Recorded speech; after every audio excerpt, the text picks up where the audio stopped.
Hello, on the screen is a summary of what I will go over in this video. Make sure to watch to the end so you don't miss anything.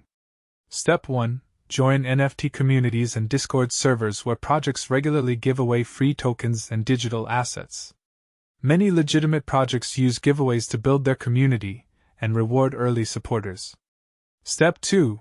Participate in airdrops by connecting your wallet to verified platforms. Airdrops are when projects distribute free NFTS to holders or community members who meet specific requirements. Step 3. Complete tasks on reward platforms like Gleam or Rafflecopter. These sites let you earn entries by following social media, sharing posts, or subscribing to newsletters. Then projects randomly select winners for free NFTS.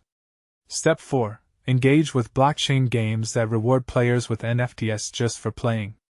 Games like Axie and others give you digital assets as you progress, which you can actually own and trade. Step 5. Mint free collections during official launch windows when creators offer zero gas or free mint periods. These limited time opportunities happen regularly, so staying updated with project announcements is key to catching them before they end.